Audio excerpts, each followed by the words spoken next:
Welcome back, everybody, to this season of Allobee Radio.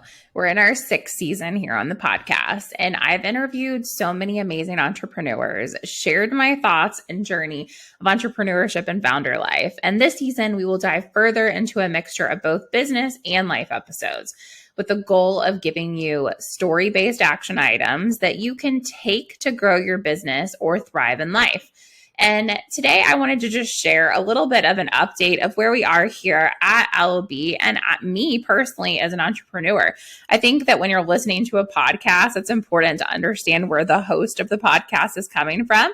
Usually we are the ones that are over here doing all of the asking all the questions. We are over here curating the conversation, but we oftentimes aren't the one getting asked the questions. Yet it's a great way as a host of a podcast to be able to learn more about themselves as they are interviewing other people, which is kind of an interesting concept that I've learned from being a podcast host, is that I oftentimes see myself reflected in these other entrepreneurs, whether they have had a similar hiring experience or they were scaling in a similar situation. Maybe they also were running a business during the pandemic, whatever it might be.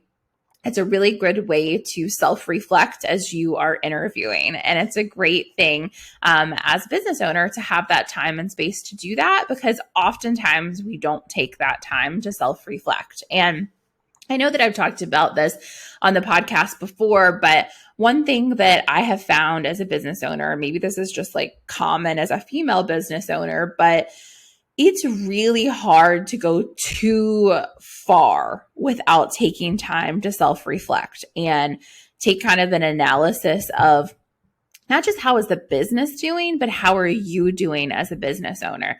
And one of the things that has really come up for me the last few months is the fact that, do I still love doing the business that I'm doing? And I think that I hit up against a point back in May where I was questioning that. I was like, man, I love Allobee. I love my team. I love what we're building. But do I really love what I'm doing on a day-to-day basis? And that question scared me, because at the time, we were fundraising, we were trying to get to the next level of the company, and I felt that as the leader of the company, the business owner, that I couldn't answer that question very successfully. And I was burnt out. I was just at a point where I was like, well, I've been running so hard for so long. And 2021 was really the year that, things were slightly getting back to normal, quote unquote. Most of people's kids were vaccinated. We had already had boosters. Like, we were moving in a direction of maybe bringing back some normalcy. And I knew that that was going to involve me hustling a lot more because I needed to grow this business. And there's so much pressure as a founder of a company, but also, just as a business owner in general, to grow, and scale, move fast, make all the money. And it's so unsustainable. And it's also questionable whether that is actually how we should be doing business, because when we start going so fast, are we losing those relationships that we've built? Are we losing the quality that we have built? And yes, I believe in scalable startups, or I wouldn't have been, creating one here at Allobee. But I also believe in gut checking yourself and asking those questions of, am I following all of the advice of somebody else? Am I listening to my intuition? Am I listening to my gut? As a business owner, I think it's really important for us to do that. And I wanted to share with you guys 3 things that really helped me this summer and helped me not to fully burn out. And I have lots of friends and other founder friends that have had major breakdowns and have had to completely step away for a period of time or completely from their business. And I was very close. I was on the verge of that. And so I totally know how they felt and where they were. And I think that, society is really not built for a woman to be a business owner. Very not built for many people to be business owners, but definitely as a mom, as a caregiver, there's so many things up against us. And I'm forever grateful for having a lot of women that are in similar positions to me, that are friends, that are founders as well, and business owners that are up against those same struggles and that share them either publicly or with me in DMs and chats, because it makes you not feel as alone. But my top 3 tips for not burning out as a freelancer, and this is a total random episode that I wanted to bring today. I just felt like I've been interviewing a bunch of people the last, few days, and I was like, man, this just like keeps coming up in our conversations.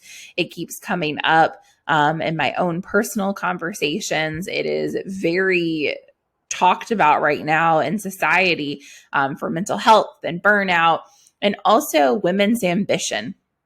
There was an article in Elle this week that came out that was talking about women's ambition and where we're going with ambition. And it's been something that I've thought about for a long time because I've always been a very ambitious person ever since I was little. I'm very curious, ambitious, industrious, whatever that means. But I have always wanted to reach my goals and get to the next level. And it's exhausting at times. It's also fulfilling and exciting, but it also is very exhausting. And it can mess with your mind. It can mess with your life. And so I wanted to just share a little bit of my experience, but also some tips with you on how you can actually not burn out and still love what you're doing. And so this summer, my whole family, we basically spent the whole summer in our mountain house in Sparta, North Carolina, which is a beautiful location. We bought this house back in November of 2021, and it was just honestly an insane blessing that we found this house and that it ended up working out for us. I think our family needed it. I think we needed that escape, that location to get away and be together that wasn't in our normal day-to-day hustle and stress and craziness of life. And so we spent the whole summer there. We had no childcare, and both of us are working parents, and I'm running a startup. Enter chaos. My anxiety for the fact that that was going to be our summer, I think, was way worse than the actual outcome. But I was so scared. Like, how the heck are we going to pull this one off? And my husband just kept reminding me, we did it in 2020. You worked in the morning, I worked in the evening. And I was like, yeah, and it was crazy. But he just kept telling me we could do it. He now will further admit that maybe that was a little crazy and let's not do it the whole summer next year. But my first piece of advice is get away. I don't care where it is. It could just be that you disconnect at your own house, but get out of your current physical location that is where a lot of stress has been, because our bodies know that in this space. Our bodies are aware of where we're at. Our house had just been like a complete disaster zone most of the year out of just like pure trying to survive mode. And I just needed to be out. I needed to be gone. So going into a new location for the summer, and I know not everybody can do this, but even for like a day, but just getting out of your own space and into a new one that can feel refreshing. It can feel hopeful and different. And you're not in your same, like, let me sit down at my office desk and let me do this thing and let me do this thing. It got me out of my normal thing, as well as we were all there and there was no childcare. I was forced to not work all the time. I did not have a choice. I had to keep 2 little humans alive. And I also didn't want to work the whole time in this new place that was beautiful and great in the summer. And you could sit out in the grass and just rock on the porch and go down to the river. I wanted to enjoy time. And I think it gave me a new perspective of what I had been missing. And so getting out of your space, first tip, and enjoying that time in a new space was very valuable to me to kind of rock me and get me out of like, oh, you have not been enjoying life. You have not been enjoying this. What do I need to do to get back to loving what I was building? I knew it wasn't time to stop and throw the towel in, but I knew if I kept going in the direction that I was going, I was not only going to burn out, but I was going to hate building the company that I was building. And that scared me even more because I didn't want that to happen because I knew how many people we were helping. So the second thing that I highly suggest to people is look at the impact you're making. Zoom out, like way on out, zoom, get way out there and look at the impact that you're building. I went through our Stripe account and looked at how much we had paid out women for work. And holy crap, that was a good view to look at the impact that we had made. Almost $1 million in payouts to women since we launched mid-2020. That was what I wanted to do. My goal, my mission was to get women paid for flexible work. Well, hello, Brooke. You had achieved a very good goal for yourself. You had reached that. And that was really impactful for me to go, oh, big impact. Thank you. I can de-stress a little bit. I've done a really good job the last year and a half. Yes, it's been hard, but I'm reaching that mission that I wanted to be at. And it brought back a little bit of like, oh, I am doing what I love. This is working. This is working. I also looked at how many businesses we had impacted, how many hours we had logged and helped to support people. Over 70,000 hours logged. Wow. That's a lot of hours that we gave back to people, to actually run their businesses and enjoy their families and enjoy life. That number also sparked an interest for me to go, oh, crud. I gave back all these people those hours, but did I give anything else back to myself? Did I claim any hours for my family and for my mental health and my sanity and my life? And it really stuck, that part of the impact really stuck with me. And I thought, okay, to move forward, that's something I need to change. And so I kind of just put that on the side at the time, but I was like, this is something I need to change. I need to claim more time for me. And what I ended up doing I knew, the summer would be the summer. I would only have so much time I could claim for me.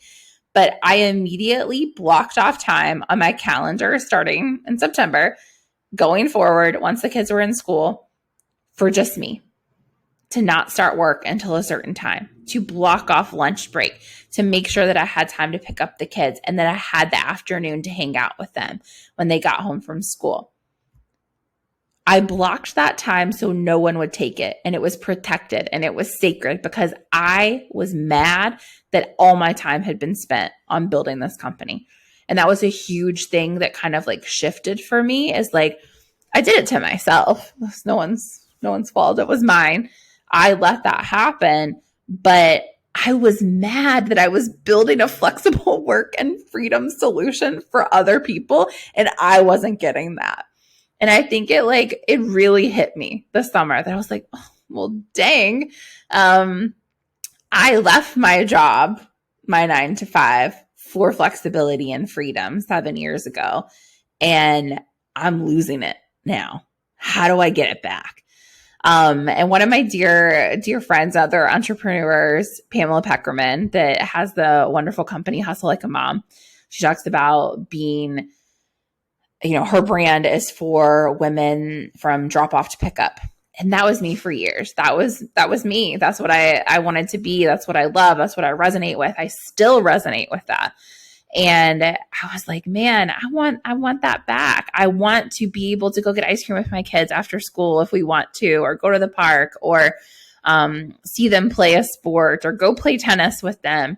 I wanted to be able to be there in the morning. I didn't want my job to always take away from the family that I had built.